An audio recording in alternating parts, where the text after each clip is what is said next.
दोस्तों आज की इस वीडियो में आप लोग सीखेंगे कि कैसे आप लोग एक प्रो लेवल का वीडियो एडिटर बन सकते हैं। अगर आप लोग को अभी तक वीडियो एडिटिंग में कुछ भी नहीं आता तो आज की इस वीडियो को देखने के बाद आप लोग बेसिक से लेके प्रोफेशनल लेवल तक की आप लोग वीडियो एडिटिंग कैसे कर सकते हैं, सारा सब कुछ आपको इस वीडियो में देखने को मिलेगा। कहाँ से आप लोग को रिसोर्सेस लेना है, कैसे आप लोग को इफेक्ट लगाना है, कैसे ट्रांजिशन लगाना है, कैसे मोशन लगाना है, कैसे लेयर लगाना है, सारा सब कुछ आज के केवल एक ही वीडियो में सारा सब कुछ कवर हो जाएगा। तो दोस्तों आज की इस वीडियो को पूरा फुल वॉच करिएगा और अगर वीडियो पसंद आए वीडियो को लाइक करके शेयर जरूर करिएगा। और इस वीडियो का क्रेडिट जाता है ट्यूबसेंसी को, क्योंकि उन्होंने इस वीडियो को बनाया हुआ है। तो दोस्तों उनको भी लाइक जरूर करिएगा। एडिटिंग तो बहुत लोग करते हैं, लेकिन एक एडिटिंग स्टाइल क्रिएट कर पाना तभी पॉसिबल होता है जब आपके पास एडिटिंग की बेसिक से लेकर एडवांस तक की सारी नॉलेज हो। और आज मैं आपको यही सिखाने वाला हूँ। इस वीडियो में मैं आपको बेसिक एडिटिंग रिसोर्सेज को ढूंढने से लेके सही तरह से ट्रांजिशन और एनिमेशन लगाने से लेके एडिटिंग साइकोलॉजी और इफेक्ट्स को क्रिएट करने तक सारा काम सिखाऊंगा, वो भी कैपकट पे, जिसको आप फोन पे और पीसी पे दोनों जगह इस्तेमाल कर सकते हो। अगर आपको कैपकट की या एडिटिंग की जीरो नॉलेज भी है तो भी इस वीडियो को पूरा देखना, क्योंकि इस वीडियो के एंड तक आप 90% यूट्यूब क्रिएटर से ज्यादा अच्छी एडिटिंग सीख चुके होंगे। और पूरी वीडियो के दौरान मैं कुछ न कुछ एडिटिंग साइकोलॉजी सिखाता रहूंगा, तो एक सेकंड को भी स्किप मत करना, वरना हो सकता है बहुत ही इंपॉर्टेंट इन्फॉर्मेशन मिस कर दो। तो स्टार्ट करते हैं रिसोर्सेज को कलेक्ट करने से, जिसमें सबसे पहले आता है, जब भी आप किसी एडिट के लिए फुटेजेस कलेक्ट कर रहे होते हो तो उनको हमेशा दो फोल्डर्स में डिवाइड कर दीजिएगा, ए रोल एंड बी रोल। अगर आप फेस कैम वीडियोस बनाते हैं तो आपकी सारी फेस कैम वाली वीडियोस ए रोल में आ जाएगी, और अगर आप बिना फेस शो किए अपनी वीडियोस बनाते हैं तो फिर जो भी आपका डाटा होता है या कटआउट्स होते हैं या फिर न्यूज आउटलेट्स होते हैं जो कि मैक्सिमम टाइम एजुकेशन और फैक्ट चैनल पे शो किए जाते हैं, वो आप ए रोल के अंदर रख सकते हैं, और वहीं भी सारी स्टॉक फुटेजेस आपकी बी रोल में आएगी। अगर कल को आप एक प्रोफेशनल वीडियो एडिटर बनते हैं तो आपके क्लाइंट्स भी आपको इसी तरह फाइल्स भेजेंगे, और इससे आपके काम करने की एफिशिएंसी बढ़ेगी, क्योंकि अब आपको चीजें ढूंढनी नहीं पड़ेगी, वो एक ऑर्गेनाइज्ड वे में रखी होगी। लेकिन ऑर्गेनाइजेशन तो बात की बात है, सबसे बड़ी प्रॉब्लम तो ये आती है कि स्टॉक फुटेजेस कहाँ से ले, वो भी कॉपीराइट फ्री, और प्रीमियम स्टॉक फुटेजेस से वाटरमार्क कैसे रिमूव करे। तो इसका सॉल्यूशन देखते हैं। अब मैं आपको पेक्सल्स या पिक्साबेस से फुटेजेस लेने को नहीं कहूंगा, क्योंकि आपको भी पता है कि इन साइट्स पे ज्यादा अच्छी फुटेजेस नहीं मिलती है। इसकी बजाय आप mixkit.co से वीडियो फुटेजेस ले सकते हैं, वो भी 100% कॉपीराइट फ्री। और यहाँ पे आपको स्टॉक फुटेजेस के साथ साथ बैकग्राउंड म्यूजिक, साउंड इफेक्ट्स और वीडियो टेम्पलेट्स भी मिल जाएंगे। लेकिन अगर आपको मिक्सकिट पे अपनी डिजायर्ड क्लिप नहीं मिलती है तो आप एक दूसरी वेबसाइट पे आ सकते हैं, जिसका नाम है videvo.net। इस वेबसाइट पे आपको मैक्सिमम क्लिप्स फ्री में मिल जाएगी, लेकिन जिन क्लिप्स के नीचे ये ठंडा का साइन है वो प्रीमियम है और उनको आप यूज नहीं कर सकते हैं। अब इन दोनों वेबसाइट्स का आप यूज कर सकते हैं वीडियो क्लिप्स के लिए, लेकिन एक चीज हमेशा ध्यान में रखना कि आप जो भी क्लिप डाउनलोड कर रहे हैं एक बार उसका लाइसेंस जरूर पढ़ लेना। कई क्लिप्स ऐसी होती है जो कि टोटली रॉयल्टी फ्री होती है, जिसको आप यूज भी कर सकते हैं और मोनेटाइज भी कर सकते हैं। वही कुछ क्लिप्स ऐसी होती है जिनको आप यूज तो कर सकते हैं और मोनेटाइज भी कर सकते हैं, लेकिन आपको क्रेडिट देना पड़ता है, क्योंकि अगर आपने क्रेडिट नहीं दिया तो आपके चैनल पे फ्यूचर में कभी कॉपीराइट स्ट्राइक आ सकता है। और इन सब के सिवाय कुछ क्लिप्स ऐसी भी होती है जिनको आप यूज तो कर सकते हैं, लेकिन कमर्शियल यूज के लिए नहीं, यानी कि वो मोनेटाइज नहीं होंगी, उसके लिए आपको उनकी रॉयल्टी खरीदनी पड़ेगी। लेकिन अगर आप इन सब झंझट में नहीं फंसना चाहते हैं तो एक वेबसाइट ऐसी भी है जो कि stock videos, background music, sound effects का खजाना है, और इसे काफी सारे बड़े बड़े क्रिएटर्स भी इस्तेमाल करते हैं। इस वेबसाइट का नाम है Storyblocks। इस वेबसाइट पे आपको एक से एक अच्छी खासी वीडियो क्लिप्स मिल जाएगी, और साथ में कई सारे साउंड इफेक्ट्स और बैकग्राउंड म्यूजिक मिलेंगे जो कि काफी डिफरेंट और काफी यूनिक भी है। लेकिन ये वेबसाइट फ्री नहीं है, आपको पर मंथ एटलीस्ट 2000 पे करने पड़ेंगे इसकी सर्विस के लिए। अगर आपके पास इतने पैसे हैं तो I will really suggest you to buy a subscription, लेकिन ऑब्वियसली क्योंकि आप लोग मेरे सब्सक्राइबर्स हैं तो मैं आपकी जेब से इतने ज्यादा पैसे तो नहीं जाने दूंगा। इसलिए मैंने काफी जुगाड़ करने के बाद अपने नेटवर्क में से एक ऐसा बंदा ढूंढा है जो कि आपको 1500 रुपए में 3 मंथ के लिए स्टोरी ब्लॉग्स का सब्सक्रिप्शन दिला सकता है। अगर आप अपने बिजनेस के लिए पे कर सकते हैं तो मुझे एक ईमेल करिए विद सब्जेक्ट स्टोरी ब्लॉग्स, और पेमेंट के बाद आपको स्टोरी ब्लॉग्स का सब्सक्रिप्शन मिल जाएगा। And I request you all कि प्लीज मुझे फ्री के लिए कोई भी ईमेल मत करना, क्योंकि ये चीज मेरे हाथ में नहीं है। जिस बंदे ने मुझे ये ऑफर दिया है उसने साफ मेंशन किया था कि वो इससे कम डिस्काउंट नहीं दे सकता है किसी भी हालत में, वरना मैं आप लोगों को डायरेक्टली एक्सेस दे देता स्टोरी ब्लॉग्स का। लेकिन अगर आप पे नहीं कर सकते तो निराश होने वाली कोई भी बात नहीं है, क्योंकि इससे भी बेहतर गिफ्ट है मेरे पास आपके लिए, और वो 100% फ्री है। आई स्टॉक ये भी एक पेड वेबसाइट है जहाँ पे स्टोरी ब्लॉग से भी बेटर क्लिप्स मिलती है। फॉर एग्जाम्पल अगर मैं यहाँ पे सर्च करूँ सोशल मीडिया तो आप देख सकते हैं यहाँ पे स्टॉक फुटेज की क्वालिटी कितनी अच्छी है। अब इनमें से आपको जो भी स्टॉक फुटेज चाहिए आपको उसका बस हेडिंग को कॉपी कर लेना है और फिर आ जाना है कैनवा प्रो पे। यहाँ आने के बाद आपको 16:9 की कैनवस को सिलेक्ट करना है और एलिमेंट्स पे जाके आपने जो कॉपी किया था उसे पेस्ट कर देना है, और फिर यहाँ से वीडियोस को सिलेक्ट करके थोड़ा सा स्क्रॉल करने के बाद आपको एग्जैक्टली सेम क्लिप मिल जाएगी। जिसको आप कैनवस के साइज पे फिक्स कर सकते हैं और डाउनलोड कर सकते हैं। और अगर आपको एक्जैक्टली सेम क्लिप ना भी मिले तो भी आपको उससे मिलते जुलती काफी सारी अच्छी क्लिप्स मिल जाएगी, जिसको आप टोटली इस्तेमाल कर सकते हैं। लेकिन अगेन आप लोग सोचे होंगे कि आपके पास तो कैनवा प्रो भी नहीं है, तो let me tell you, Canva pro का एक्सेस आपको कहीं से भी मिल जाएगा। इवन यूट्यूब पे सर्च करने पे आपको हजारों ऐसी वीडियोस मिल जाएगी जहाँ से आप कैनवा प्रो को ले सकते हैं। और अगर आप इतनी मेहनत नहीं करना चाहते हैं तो मैं आपको एक वेबसाइट बता देता हूँ जहाँ पे आपको कैनवा प्रो का एक्सेस फ्री में मिल जाएगा, बिंगो टिंगो। इस वेबसाइट पे आने के बाद आपको हल्का सा स्क्रॉल करना है और यहाँ पे आपको एक टेम्पलेट मिलेगा, गेट कैनवा। आपको इस पे क्लिक करना है, जहाँ पे आपको 1 मिनट वेट करना पड़ेगा और फिर आपको कैनवा प्रो मिल जाएगा।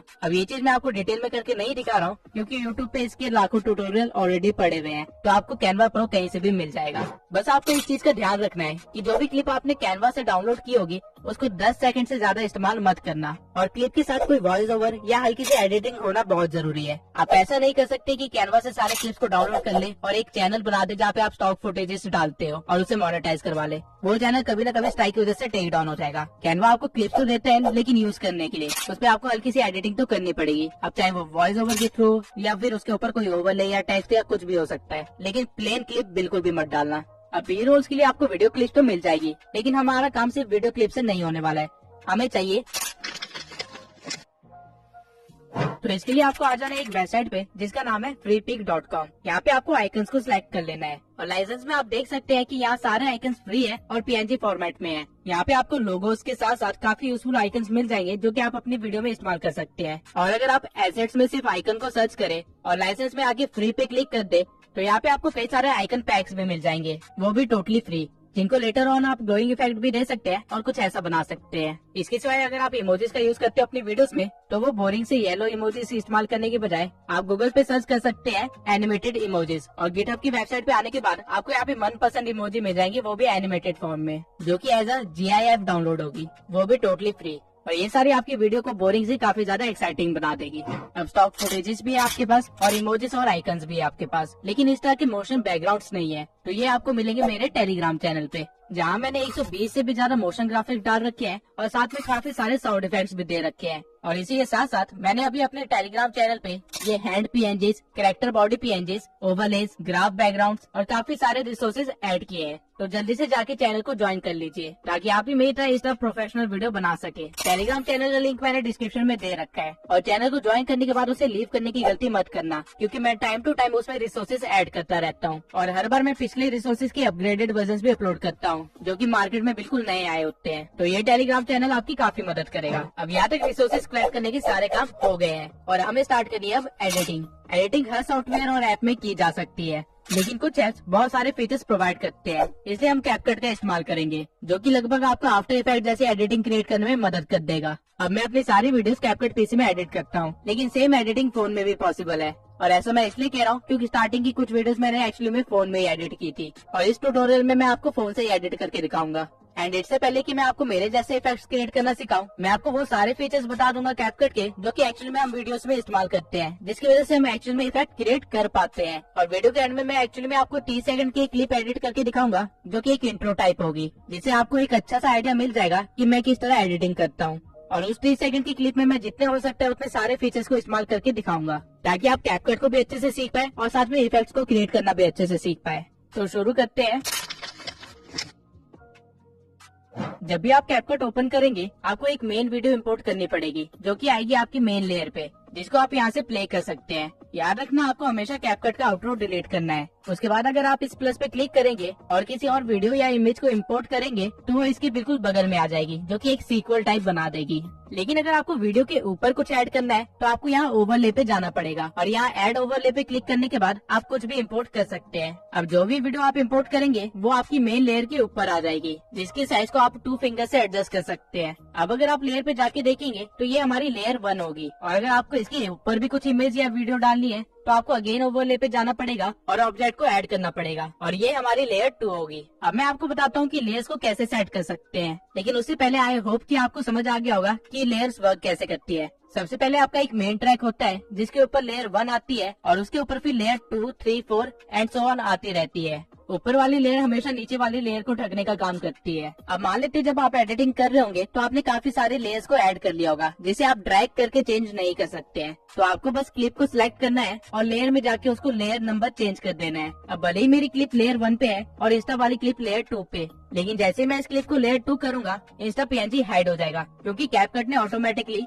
इंस्टा पीएनजी को लेयर 1 बना दिया। अब अगर मुझे इंस्टा पीएनजी वापस लाना है तो बस मैं उसको सिलेक्ट करूंगा और वापस से लेयर 2 बना दूंगा और अब मुझे दोनों चीजें विजिबल होगी। तो इससे आप ये तो समझ ही गए होंगे कि डजंट मैटर आपकी क्लिप टाइमलाइन में कहाँ पे है, आपको बस उसकी लेयर नंबर सही रखने हैं। अब चलते हैं ब्लेंडिंग मोड में। अगर मैं अपने पीएनजी को सिलेक्ट करके उसका ब्लेंड मोड ओवरले करूं तो उस पीएनजी की ओपेसिटी कम हो जाएगी, लेकिन वो जहाँ पे भी होगा उसके नीचे वाली क्लिप की सैचुरेशन बढ़ जाएगी। काइंड ऑफ आप कह सकते हैं कि वो पीएनजी अपनी लाइट पीछे की तरफ डालने लग जाएगी बजाय आगे शो करने के। वही डार्कन को सिलेक्ट करने पे मेरा पीएनजी डार्क हो जाएगा, यानी कि उसके ब्राइट एरियाज कम हो जाएंगे। और ठीक इसके अपोजिट में लाइटन करने पे मेरे पीएनजी के डार्क एरियाज भी लाइट अप हो जाएंगे।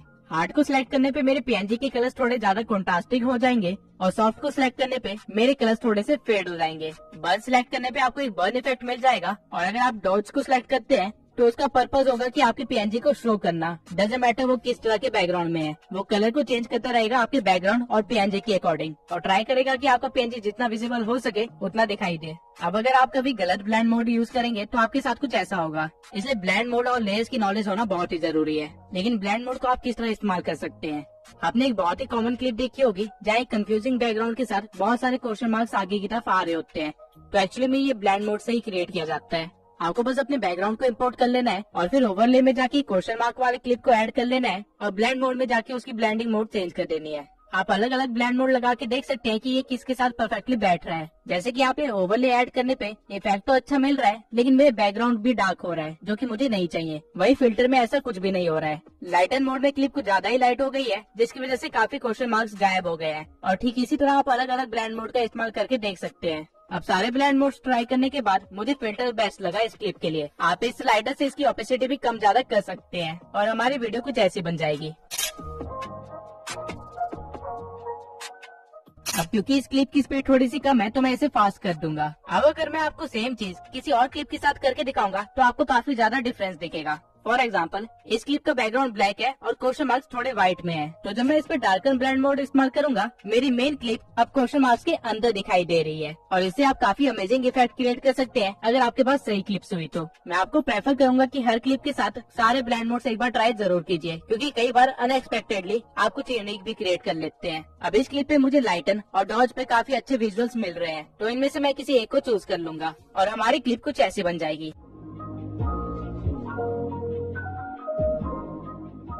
वही मेरे पास एक और क्लिप है जिसमें एलिमेंट सिर्फ एक आउटलाइन की तरह है, तो अगर मैं इसके ब्लेंड मोड में जाके अगर बर्न रखता हूँ तो आप देख सकते हैं कि कितना यूनिक इफेक्ट क्रिएट हो रहा है। वही डॉज में ये काफी सही लुक दे रहा है, तो मैं इसे अप्लाई कर दूंगा और हमारी क्लिप कुछ इस तरह की बन जाएगी।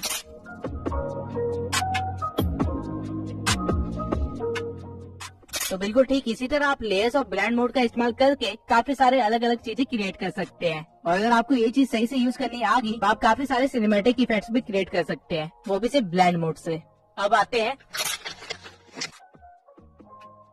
की फ्रेम्स इतनी पावरफुल चीज है कि इसके बिना आफ्टर इफेक्ट जैसा सॉफ्टवेयर भी किसी काम का नहीं है। आप जो भी मूवमेंट या एनिमेशन टाइप देखते हैं उन सब में की फ्रेम का इस्तेमाल किया जाता है, लेकिन एक्चुअल में की फ्रेम्स होते क्या है? अगर मैं इसी वे में एक्सप्लेन करूं तो की फ्रेम का काम होता है डाटा को कलेक्ट करना और अगले डाटा तक यानी अगले की फ्रेम तक उसे स्मूथली कैरी आउट करना। यानी अगर मैं स्क्रीन पे यहाँ पे एक पीएनजी लगा दूं और उसके बाद उसके ऊपर एक की फ्रेम लगा दूं तो ये की फ्रेम इस पीएनजी का सारा डाटा कलेक्ट कर लेगा कि ये पीएनजी स्क्रीन पे कहाँ पे है, कितने एक्सेस पे है, इसका साइज कितना है, इसका कलर क्या है और साथ में जितनी भी प्रॉपर्टीज आप इमेजिन कर सकते हैं उस सबको ये कलेक्ट कर लेगा।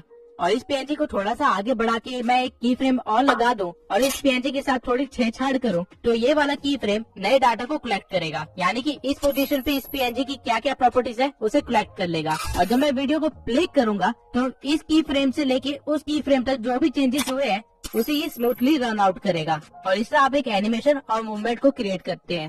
अब इसको कैपकट में कैसे यूज करते हैं उसको दिखाने के लिए मैं एक बैकग्राउंड को इम्पोर्ट कर लेता हूँ और उसके बाद ओवरले में जाके मैं अपने लोगो को इंपोर्ट कर लूंगा, जिसकी लेंथ मैं थोड़ी सी इंक्रीज कर दूंगा। अब मेरा लोगो बीच में है और वीडियो के प्ले करने के 10 सेकंड बाद भी वो वहीं पे है, लेकिन मैं चाहता हूँ कि इसके अंदर थोड़ी मूवमेंट हो और ये छोटा सा होके कॉर्नर में लग जाए, तो इसलिए मैं यूज करूंगा की फ्रेम जो कि आपको यहाँ पे मिलेगा।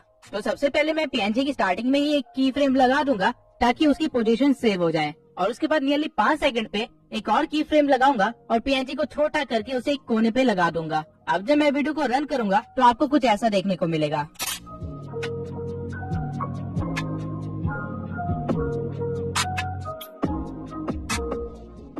अब आपने नोटिस किया कि 5 सेकंड के बाद मेरा पीएनजी वहीं पे रुका रह गया, क्योंकि उसके लिए अब वो की फ्रेम भी ओरिजिनल वैल्यू थी।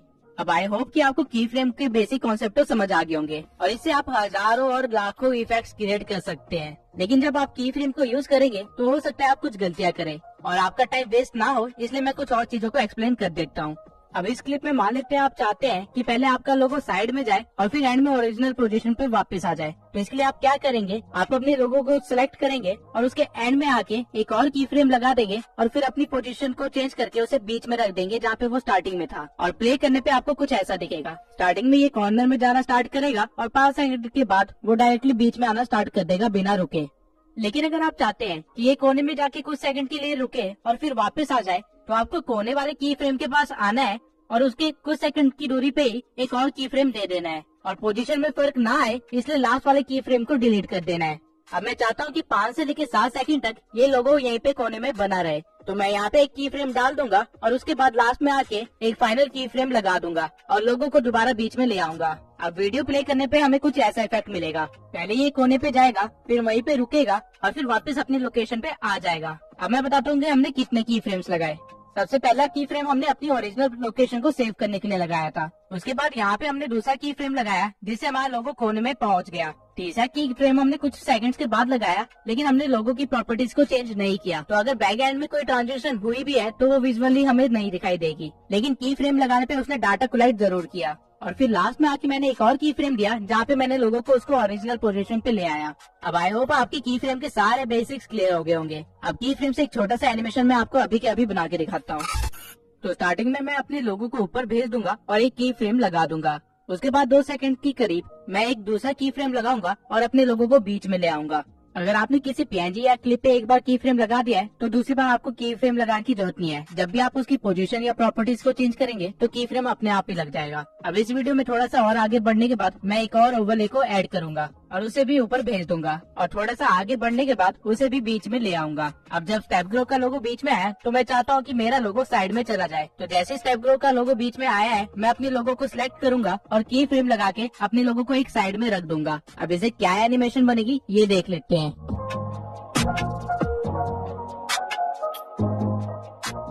अब मैं स्टेप ग्रो के लोगों को स्ट्रेच कर लूंगा। अब वीडियो प्ले करने के बाद मैं फील कर रहा हूँ कि ट्रांजिशन थोड़ी लेट है, तो मैं की फ्रेम को डिलीट करके उसे पिछले की फ्रेम की थोड़े से पास रख दूंगा और फिर से सही पोजीशन पे सेट कर दूंगा। एक बात आपको हमेशा याद रखनी है कि की फ्रेम जितने पास होंगे ट्रांजिशन उतनी जल्दी होगी, और की फ्रेम जितने दूर होंगे ट्रांजिशन उतनी धीरे होगी। अब ये कुछ इस तरह का बन जाएगा। अब जो मैंने अपने लोगों के साथ किया है वही मैं स्टेप ग्रो के लोगों के साथ भी करूंगा और एक डिकोडिंग वाईटी का लोगो ऐड कर लूंगा सेम एनिमेशन के साथ। तो इसे मैं थोड़ा सा फास्ट फॉरवर्ड कर देता हूँ। अब आपकी फाइनल ट्रांजिशन कुछ ऐसी दिखेगी।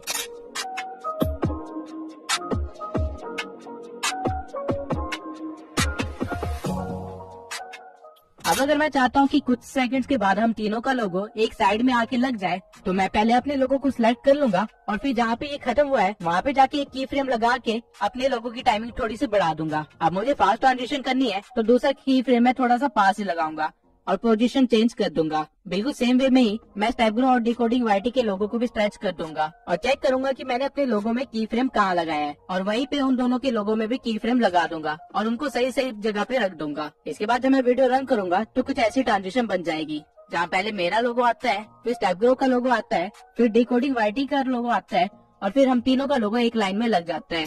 अब ठीक इसी तरह आप की फ्रेम का सही तरीके से इस्तेमाल करके इवन 3D इफेक्ट्स भी बना सकते हैं, जैसा कि आपने मेरी वीडियोस में देखा होगा। और ये एग्जैक्टली करते कैसे है ये वीडियो के लास्ट में मैं आपको करके दिखाने वाला हूँ। लेकिन उससे पहले अगर आपको अपनी की फ्रेम्स के बीच की ट्रांजिशन को थोड़ा और स्मूथ करना है तो आपको अपनी की फ्रेम को सिलेक्ट करना है और यहाँ पे ग्राफ वाले ऑप्शन पे आ जाना है, और यहाँ पे आपको काफी सारे ग्राफ्स मिल जाएंगे जो कि एक्चुअल में मूवमेंट्स की स्पीड को शो कर रहे हैं। तो आपको इन एनिमेशन के लिए इजी इन 3 को चूज कर लेना है और आउट एनिमेशन के लिए इजी आउट 3 को, और फाइनल एनिमेशन कुछ ऐसा हो जाएगा।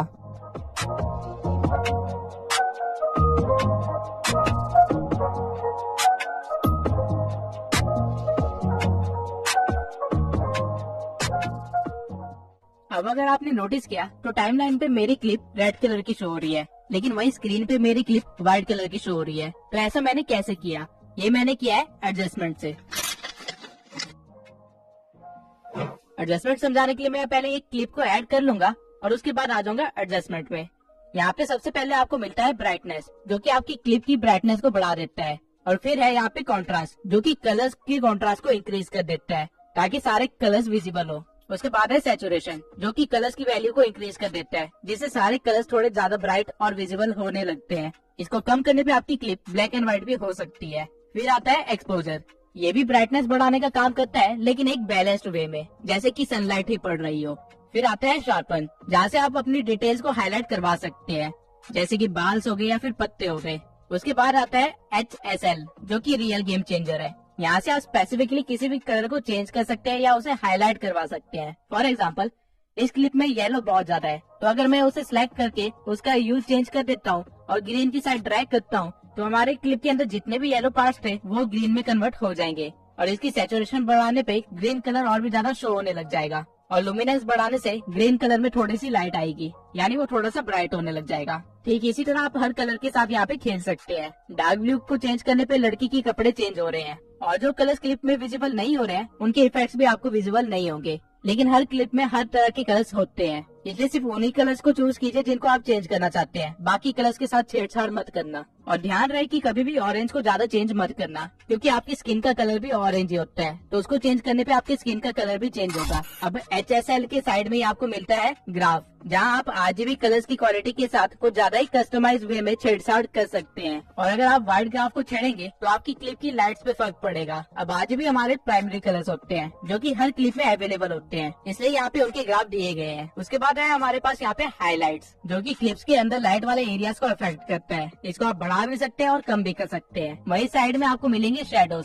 जो कि डार्क एरियाज को अफेक्ट करता है। और टेम्परेचर से आप विंटर या समर्स वाला इफेक्ट दे सकते हैं। यू अगेन आपकी कलर्स को चेंज करने का काम करता है, लेकिन एक बैलेंस्ड वे में। और फेड आपकी वीडियो को थोड़ा सा कम कॉन्ट्रास्टिंग कर देता है। उसके बाद आपके पास आती है वैग्निटी, जिससे आप अपने क्लिप के कॉर्नर्स को या तो लाइट कर सकते हैं या फिर डार्क डाउन कर सकते हैं। और ग्रेन से आप अपनी क्लिप को थोड़ा सा क्रिस्पी बना सकते हैं। अब अगर आप ओरिजिनल वीडियो और फाइनल वीडियो को देखेंगे तो इसमें आपको काफी ज्यादा फर्क फील होगा। और इसी के साथ मैं आपको एक और छोटा सा फीचर दिखाना चाहता हूँ, जो कि है फ्रीज। फ्रीज करता क्या है कि आप अपनी क्लिप में जहाँ पे भी रुके हुए हैं वो वहाँ की एक इमेज ले लेते हैं, काइंड ऑफ आप स्क्रीनशॉट भी कह सकते हैं, और उसे क्लिप्स के बीच में ऑटोमेटिकली कट लगा के एडजस्ट कर देते हैं, जैसा कि आप देख सकते हैं। ये फीचर आपके बहुत काम आएगा अगर आप गेम एडिट्स या फिर मूवी एक्सप्लेनेशन वीडियो बनाते हैं तो। सबसे पहले मैं आपको एक्सप्लेन कर देता हूँ कि मास्किंग होती क्या है। मान लेते हैं आपके पास एक पिक्चर है और एक कटआउट है कुछ इस तरह का। अब अगर आप इस कटआउट को इस पिक्चर पे रखेंगे तो आपको क्या दिखाएगा? सिर्फ उतना ही पार्ट जितना कटा हुआ है। अब जो ये हमारा कटआउट था इसे मास्क बोलते हैं, और जो हमने अभी किया उसे मास्किंग कहते हैं। अब इसको कैपकट में कैसे करते हैं वो देख लेते हैं।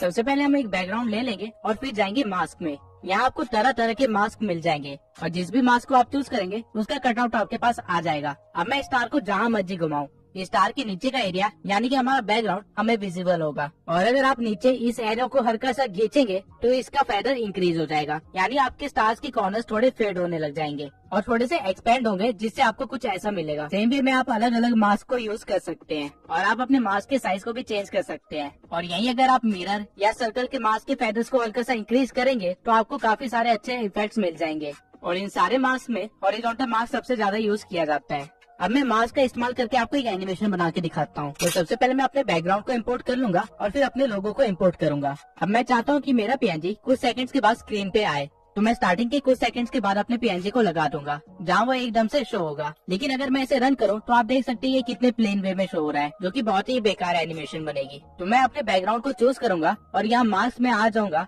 और रेक्टेंगल मास्क को चूज कर लूंगा और इसे पूरा स्केल कर दूंगा ताकि स्टार्टिंग में मेरा कोई भी सीन कट आउट ना हो। और फिर लगा दूंगा एक की फ्रेम। उसके बाद हम थोड़ा सा आगे बढ़ेंगे जहाँ मेरा लोगो अपीयर होगा, और उससे पहले भी एक की फ्रेम लगा देंगे क्योंकि मुझे एक फास्ट इफेक्ट चाहिए। और फिर थोड़ा सा आगे बढ़ के जैसे मेरा लोगो अपीयर होता है वहाँ मैं एक और की फ्रेम लगा दूंगा और फिर एडजस्टमेंट में जाके एक्स एक्सिस और वाई एक्सिस को कम कर दूंगा। अगेन एक रेक्टेंगल बना लूंगा जिसको मैं 2 फिंगर से हल्का सा टिल्ट करके डायगोनली रख दूंगा और फेदर को इंक्रीज कर दूंगा कुछ इस तरह, जिसके बाद हमारी एनिमेशन कुछ इस तरह की बन जाएगी। पहले नॉर्मली एक बैकग्राउंड चलता है, फिर एक फास्ट इफेक्ट के साथ मेरा लोगो अपीयर होगा। इसी तरह आप मास्किंग से काफी सारे यूनिक चीजें क्रिएट कर सकते हैं। फॉर एग्जाम्पल, ये सारे इफेक्ट्स मास्किंग से बने हैं और वीडियो के एंड में मैं आपको मास्किंग से एक बहुत ही प्रोफेशनल इफेक्ट क्रिएट करके दिखाऊंगा। अब मास्किंग के बाद जो एलिमेंट आप सबसे ज्यादा अपनी वीडियोस में यूज करेंगे और जिसके बिना वीडियोस भी अधूरी होती है, वो है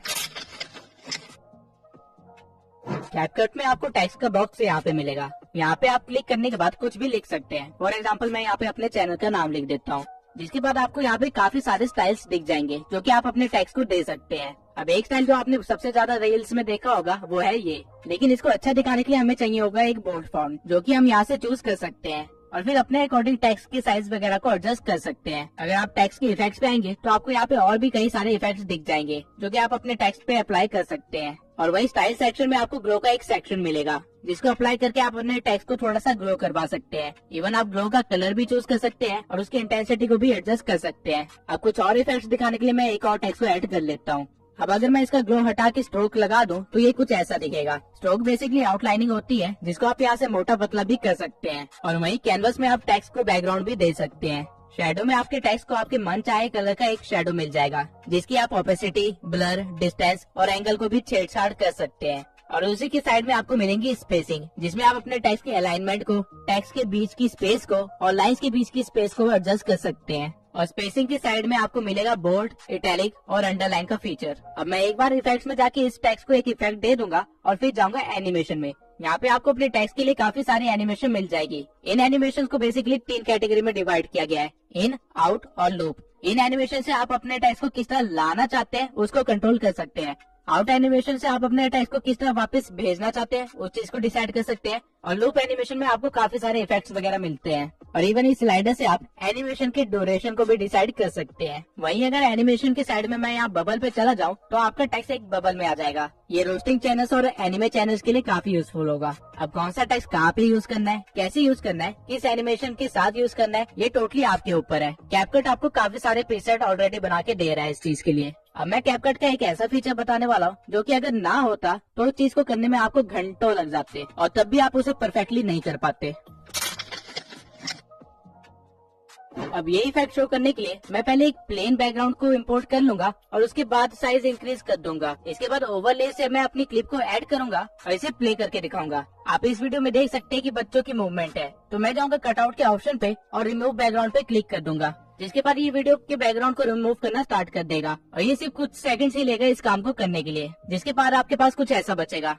लेकिन आप नोटिस कर सकते हैं कि कैपकट ने इस बच्ची की कैप को अच्छे से कवर नहीं किया है। तो आप क्या कर सकते हैं कि आप कस्टमाइज कटआउट पे आ सकते हैं और यहाँ से अपने ब्रश को चूज करने के बाद उसके साइज को हल्का सा छोटा करके उस कैप एरिया को कवर कर सकते हैं। जितना भी एरिया रेड में है वो सारा एरिया कवर्ड है। अब अगर आप एक डिटेल वर्कर है तो ये चीज थोड़ी बारीकी से करना। जब आपके ब्रश का काम हो जाएगा तो इसके बाद वो अगेन कुछ सेकंड्स लेगा और एकदम मस्त आउटकम आपको देगा। और प्ले करने के बाद आपको कुछ ऐसा दिखेगा। इस बार आप देख सकते हैं कि बच्ची की कैप काफी अच्छे से कवर की गई है। अब इस इफेक्ट को तो आप बी रोल की क्लिप्स के साथ इस्तेमाल कर सकते हैं, लेकिन अगर आपके पास खुद की कोई रिकॉर्डिंग है जो कि आपने ग्रीन स्क्रीन या ब्लू स्क्रीन के सामने की है तो उसको कैसे रिमूव करें, उसके लिए हम जाएंगे क्रोमा की पे। और इवन क्रोमा की से आप एक ट्रांजिशन भी बना सकते हैं। कैसे, आइए देखते हैं।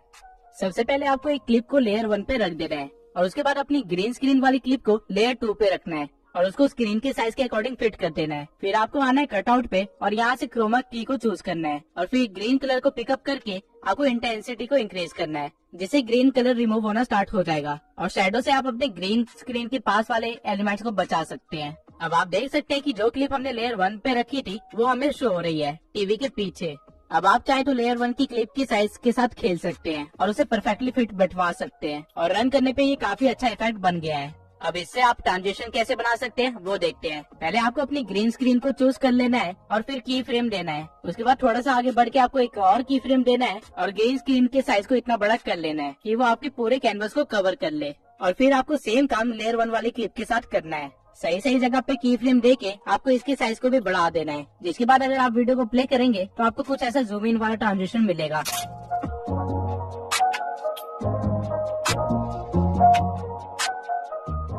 अब इस ट्रांजिशन में अपर स्पेस दिख रही है, तो हम बीच में आएंगे और लेयर 1 को सेट करेंगे और ऐसे थोड़े थोड़े सेकंड्स में इसे सेट कर देंगे, जिसके बाद फाइनली कुछ ऐसा बन जाएगा।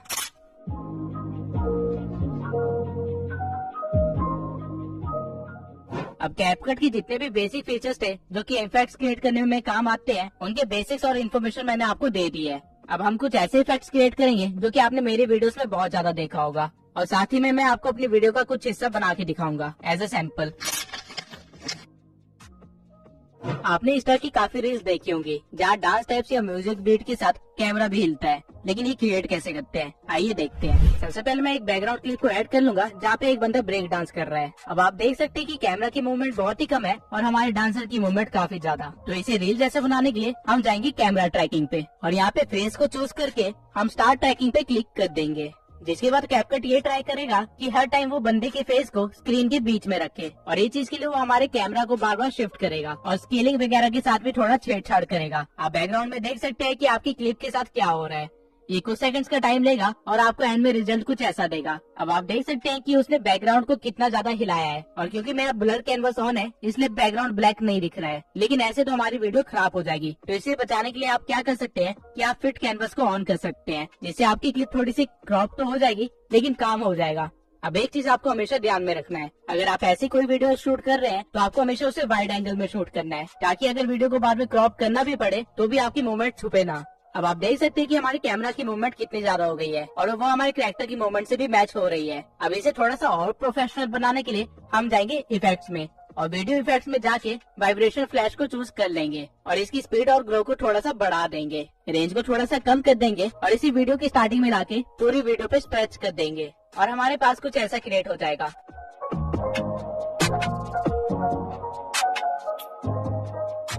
अब ऑल्दो ये काफी अच्छा इफेक्ट बन गया है, लेकिन इसे थोड़ा सा और स्पाइस अप करने के लिए हम एक और इफेक्ट को ऐड कर सकते हैं जिसका नाम है एस्ट्रल। अब मैं इसको भी पूरी वीडियो में स्ट्रेच कर लूंगा और हम कुछ ऐसा बना लेंगे।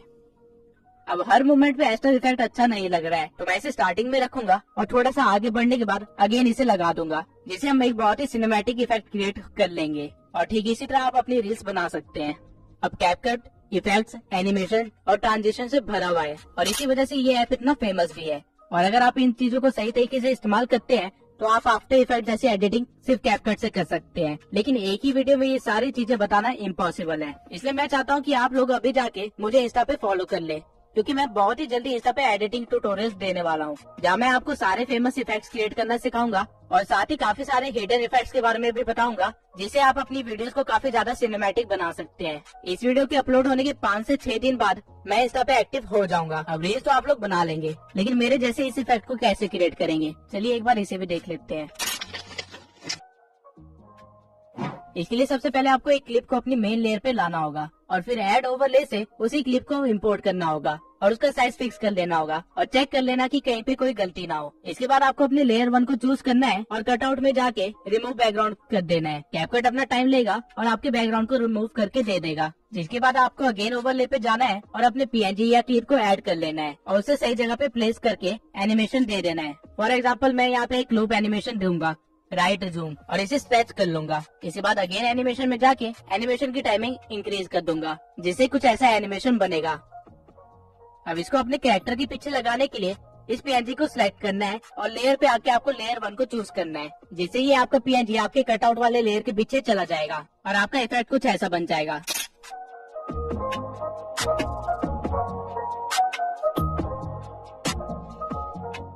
अब ऑल्दो ये काफी अच्छा इफेक्ट बन गया है, लेकिन इसमें थोड़ा सा और वीडियो इफेक्ट देके इसे हम और इंटरेस्टिंग बना सकते हैं। आपको इफेक्ट्स में आके एज ग्लो को चूज कर लेना है और ऑब्जेक्ट में जाके अपने पीएनजी वाले ओवरले पे डाल देना है और इसे स्ट्रेच कर देना है। अब अगर हमारा पीएनजी ग्लो कर रहा है तो हमारा बैकग्राउंड थोड़ा सा डार्क होना चाहिए, तभी एक अच्छा कॉन्ट्रास्ट बन पाएगा।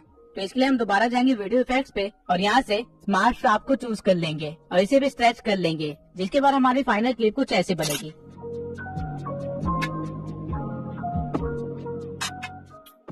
अब ये इफेक्ट तो आप लोग सीख गए और इसे आप अपनी वीडियो में कई बार यूज भी करेंगे, लेकिन ये वाला इफेक्ट मैंने कैसे बनाया इसके बारे में आप अभी भी डाउट में होंगे, तो आइए इसे भी डिकोड कर लेते हैं। सबसे पहले आपको एक बैकग्राउंड को ऐड कर लेना है, जो कि एक मोशन बैकग्राउंड भी हो सकता है। उसके बाद आपको टेक्स्ट पे आके एक टेक्स्ट को ऐड कर लेना है, फॉर एग्जाम्पल सब्सक्राइब मी, और स्टाइल में जाके आप पहले से एक फॉन्ट दे सकते हैं और उसके बाद इसके स्टाइल को चूज कर सकते हैं और इसे थोड़ा सा अच्छा बनाने के लिए इसे ग्लो भी दे सकते हैं। और फिर हम टेक्स्ट के साइज को थोड़ा सा बड़ा कर देंगे और फिर इस पे अप्लाई कर देंगे ये, जिससे आपका टेक्स्ट अपने आप वीडियो के एंड तक बना रहेगा। अब आपको इस वीडियो को कर लेना है एक्सपोर्ट और फिर वापस कैपकट पे आके वही बैकग्राउंड ले आना है और फिर ओवरले में आकर अपनी एक्सपोर्टेड वीडियो को ऐड कर लेना है और इसकी साइज को सेट कर लेना है। जिसके बाद आपको जाना है मास्क में और यहाँ आके आपको सर्कल मास्क चूज कर लेना है और उसे फिर स्टार्टिंग में प्लेस करके आप एक की फ्रेम लगा सकते हैं। उसके बाद आप जहाँ भी चाहें उसकी लोकेशन को सेट कर सकते हैं और बार बार की फ्रेम लगा सकते हैं। फॉर एग्जाम्पल यहाँ पे मैं एक सीधी लाइन में बार बार इसे रोकूंगा और की फ्रेम लगा दूंगा और लास्ट की फ्रेम में मैं इसका साइज पूरा बढ़ा दूंगा ताकि हमारा टेक्स्ट पूरा विजिबल हो जाए। अब आप देख सकते हैं कि आपने कुछ ऐसा क्रिएट कर लिया है, लेकिन यहाँ पे एक चीज की कमी है और वो है एक PNG। तो हम दोबारा ओवरले में जाएंगे और एक मैग्नीफाइंग ग्लास का PNG डाउनलोड कर लेंगे। अब लेयर 1 में जहाँ मैंने मास्क के की फ्रेम्स लगाए थे एग्जैक्टली सेम जगह पे मैं अपने PNG पे भी की फ्रेम्स लगा दूंगा ताकि हमारा मास्क और हमारा PNG एक साथ मूव करे। और लास्ट की फ्रेम में मैं अपने PNG को नीचे गायब कर दूंगा जिससे हमारी वीडियो कुछ ऐसी बन जाएगी।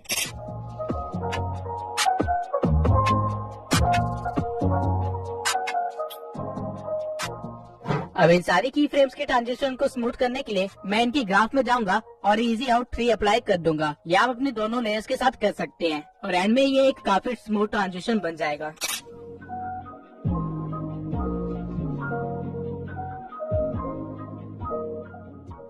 अब मैं एक बार आपको सारे इफेक्ट्स वगैरह यूज करके एक छोटा सा इंट्रो टाइप बना के दिखाता हूँ जिससे आपको अच्छा सा आइडिया हो जाएगा कि किस तरह एडिटिंग की जाती है।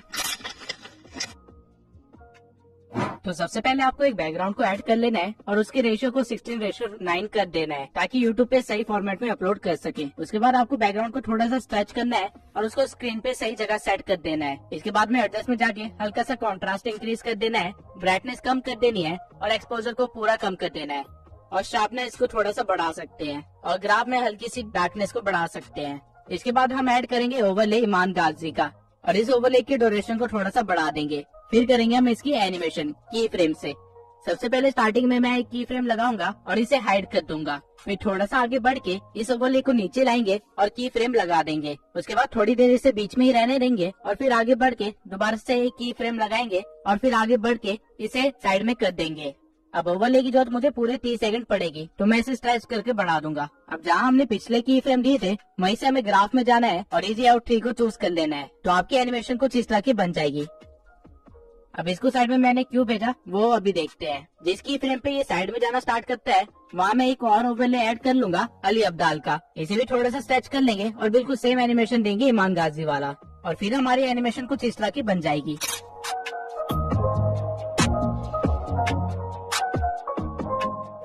अब जहाँ से अली अब्दाल साइड में जाना स्टार्ट करता है वहाँ हम एक और ओवरले ऐड करेंगे और मैग्नेट्स मीडिया के लोगों को ऐड कर लेंगे और इसके साथ भी हम सेम सीन करेंगे। अब हमारी फाइनल एनिमेशन कुछ इस तरह की होगी जहाँ एक के बाद एक 3 लोगोस आते हैं और बीच में थोड़ी देर के लिए रुकते हैं। अभी थोड़ी देर बीच में रुके क्यों थे? क्योंकि यहाँ पे हमें टेक्स्ट ऐड करना है तो हम जाएंगे टेक्स्ट पे और ईमान गाजी लिख देंगे और एक बोल्ड फॉन्ट चूज कर लेंगे और फिर इसे स्टाइल में जाके हल्का सा ग्लो दे देंगे और इसकी इंटेंसिटी को थोड़ा सा कम कर दूंगा। इसके बाद मैं एनिमेशन में जाऊंगा और इन एनिमेशन में जाके ग्लिच एनिमेशन दे दूंगा और इसकी ड्यूरेशन को थोड़ा और कम कर दूंगा और फिर आउट एनिमेशन में जाके अगेन मैं ग्लिच को चूज करूंगा और उसकी ड्यूरेशन को भी कम कर दूंगा और उसके बाद बाहर आके टाइमलाइन में मैं टेक्स्ट की ड्यूरेशन को कम कर दूंगा जिसके बाद हमें कुछ ऐसा देखने को मिलेगा। अब सेम चीज मैं अली अब्दाल और मैग्नेट्स मीडिया के साथ भी करूंगा और एंड में हमारे पास कुछ ऐसा क्रिएट हो जाएगा।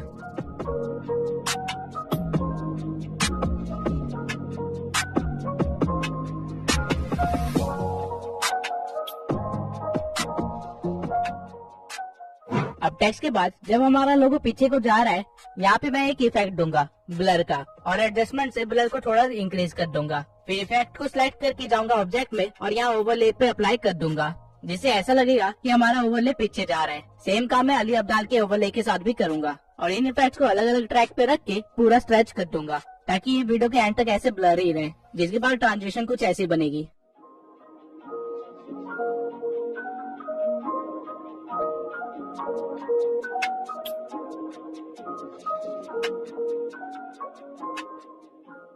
अब ये तो था नॉर्मल सा फोकस इफेक्ट, लेकिन अब अगर हमें चाहिए कि हम इसे 3D में कन्वर्ट करें तो वो कैसे करेंगे? तो इसलिए आपको मैग्नेट मीडिया के टेक्स्ट से थोड़ा सा आगे आना है और अपने बैकग्राउंड को जूम कर लेना है, काफी ज्यादा। पूरा जूम नहीं करना है लेकिन काफी ज्यादा जरूर करना है और फिर एक की फ्रेम लगा देना है। अब जहाँ आपने की फ्रेम लगाया है वहीं पे आपको सारे ओवरलेज पे भी की फ्रेम लगा देना है ताकि ट्रांजिशन में कोई फर्क ना आए। उसके बाद फिर से आपको मेन बैकग्राउंड को सिलेक्ट करना है और थोड़ा सा आगे बढ़ के एक और की फ्रेम दे देना है और अपने बैकग्राउंड को जूम आउट कर लेना है। फिर सेम जगह पे आपको सारे ओवरलेस पे की फ्रेम देना है और उनके साइज को छोटा करना है। अब मैग्नेट्स मीडिया ने काफी ज्यादा स्पेस ले रखी है, तो सबसे पहले मैं इसे ही छोटा करूंगा और फिर इसके अकॉर्डिंग मैं बाकी 2 ओवरलेस को भी छोटा करके इनके पीछे रख दूंगा। अब एक बार प्ले करके देखते हैं कि हमने क्या क्रिएट किया है।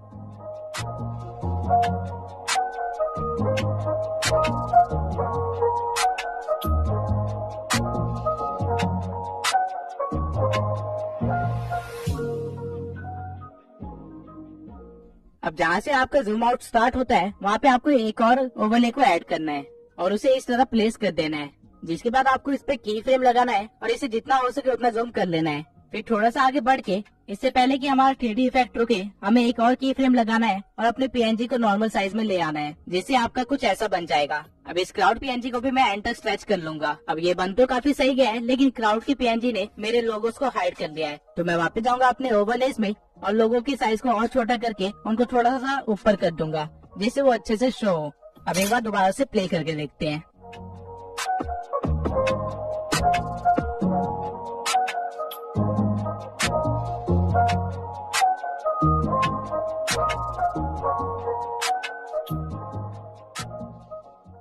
अब इफेक्ट तो काफी अच्छा बन गया है, लेकिन इनकी ट्रांजिशन को स्मूथ करने के लिए मैं हर जगह इजी आउट 3 लगा दूंगा। अब मुझे हल्का सा फील हुआ कि की फ्रेम मेरा थोड़ा जल्दी खत्म हो गया है, तो उसे डिलीट करके हम थोड़ा सा आगे बढ़ेंगे और की फ्रेम लगा देंगे और साइज सेट कर देंगे। अब जब हमारा 3D इफेक्ट बन गया है तो हम इसमें कुछ और एलिमेंट्स को भी ऐड करेंगे, जैसे कि टेक्स्ट, और टेक्स्ट को सही स्टाइल और ग्लो देने के बाद उसे सही जगह पे रख देंगे और टेक्स्ट की ड्यूरेशन भी वीडियो के एंड तक बना देंगे।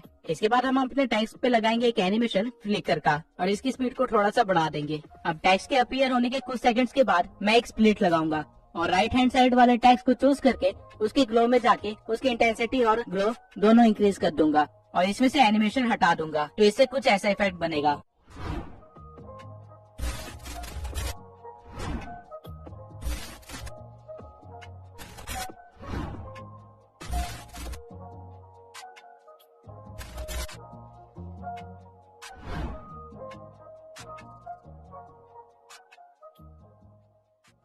अब इसको थोड़ा और अच्छा करने के लिए आप अपने क्राउड वाले PNG को चूज कर सकते हैं और एडजस्ट में जाके उसकी सैचुरेशन -50 कर सकते हैं और फिर जब टेक्स्ट का फ्लिकर बंद हो तो वहाँ पे एक स्प्लिट लगा सकते हैं और सैचुरेशन को दोबारा से बढ़ा सकते हैं, जिससे कुछ ऐसा बन जाएगा।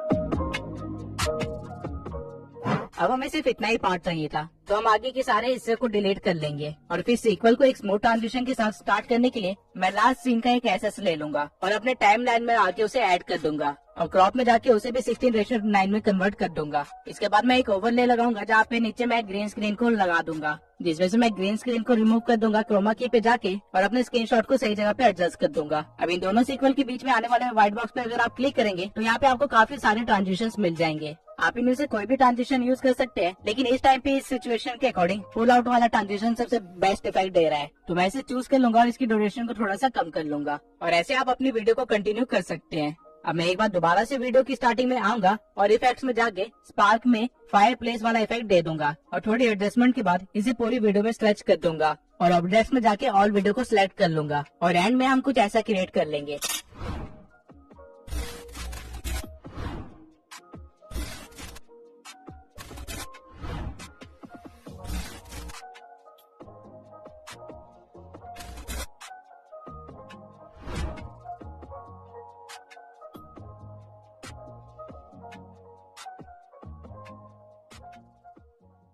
अब आपने एडिटिंग के बेसिक से लेके काफी अमेजिंग इफेक्ट्स बनाने तक काफी कुछ सीख लिया है, लेकिन ये कैसे पता चलेगा कि कहाँ पे क्या सीन क्रिएट करना है, या फिर कुछ नया और अनोखा कैसे क्रिएट करे, या फिर खुद का एडिटिंग स्टाइल कैसे क्रिएट करे, जैसे कि बड़े क्रिएटर्स ने किया है। तो मैं आपको बताता हूँ कि एक एडिटर की साइकोलॉजी क्या होती है। अगर आप एक न्यू एडिटर है जिसे ज्यादा कुछ एडिटिंग का नहीं आता है, तो बजाय इसके कि आप टाइम पे एडिट कंप्लीट करें, आपको ये देखना चाहिए कि आप क्या क्या नए इफेक्ट्स क्रिएट कर सकते हैं और किस तरह उन इफेक्ट्स को अपनी वीडियो में इस्तेमाल कर सकते हैं। मैंने जिस एडिटिंग के साथ ये चैनल स्टार्ट किया था वो मैंने सिर्फ 7 दिन में ही सीखा था और ये इसलिए पॉसिबल हो पाया था क्योंकि जब मैं अपने वॉइस ओवर को सुन रहा था तो मैं दिमाग में एक वीडियो क्रिएट कर रहा था जहाँ मैं इमेजिन कर रहा था कि वॉइस ओवर के इस पार्ट पे कुछ इस तरह के सीन आएंगे। अब ऑल्दो मुझे नहीं पता था कि वो सीन्स कैसे क्रिएट करते हैं और ना ही मेरे अंदर एडिटिंग स्किल्स थी, लेकिन स्टिल मैं अपनी इमेजिनेशन पे लिमिटेशन नहीं लगाता था। और होता ये था कि जब मैं एडिटिंग करने बैठता था तो मुझे वो सीन क्रिएट करने ही होते थे, डजंट मैटर मुझे कितना टाइम लगे।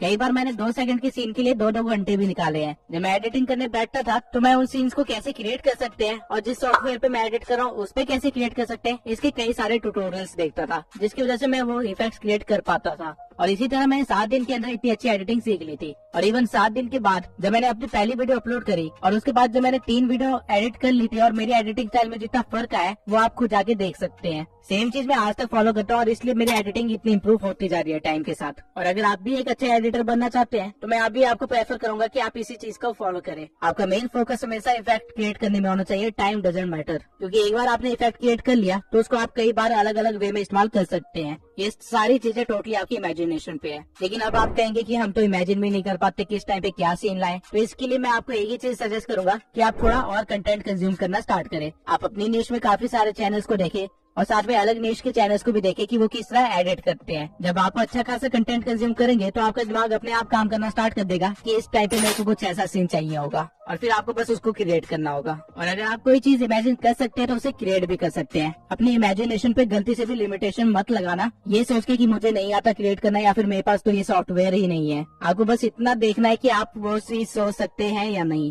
क्रिएशन हो जाएगी। अब खुद से एडिटिंग स्टाइल कैसे क्रिएट करें, तो सबसे पहले तो ये पता होना चाहिए कि एक एडिटिंग स्टाइल होता क्या है। एडिटिंग स्टाइल बेसिकली इफेक्ट्स की एक थीम को फॉलो करना होता है। फॉर एग्जांपल अली अब्रार अपने एडिटिंग स्टाइल में पेपर फोल्ड का इस्तेमाल करता है। उसके सारे टेक्स्ट या पीएनजी पेपर फोल्डिंग या अनफोल्डिंग इफेक्ट के साथ आते हैं। वहीं ईमान गाजी ने रिसेंटली अपना एडिटिंग स्टाइल चेंज किया है और उसने 2D मोशन ग्राफिक्स का इस्तेमाल करना स्टार्ट कर दिया है, जहाँ वो ए रोल एंड बी रोल का इस्तेमाल करता है और बी रोल में वो 2D मोशन ग्राफिक्स दिखाता है। और वहीं मैग्नेस मीडिया का एडिटिंग स्टाइल है 3D कैमरा ट्रैकिंग, जहाँ वो स्मूथ ट्रांजिशन करता है अपने कैमरा ट्रैकिंग से और उसकी पूरी वीडियो इसी तरह चलती रहती है। सेम वे में आप भी अपना एक एडिटिंग स्टाइल क्रिएट कर सकते हैं। अपना खुद का एडिटिंग स्टाइल क्रिएट करने के लिए आपको बस ये देखना है कि आप किन चीजों का सबसे ज्यादा इस्तेमाल करते हैं अपनी वीडियोस में। हर वीडियो में एटलीस्ट ये चीजें तो इस्तेमाल होती है, A roll, B roll, text, transition, background and PNGs. तो अगर आप इन चीजों के लिए कोई इफेक्ट क्रिएट कर सकते हैं या फिर खुद एक्सपेरिमेंट करके या फिर 3-4 लोगों क्रिएटर्स को देख के उनका कुछ मिक्स करके बना सकते हैं, तो आप खुद का एडिटिंग स्टाइल भी बना सकते हैं।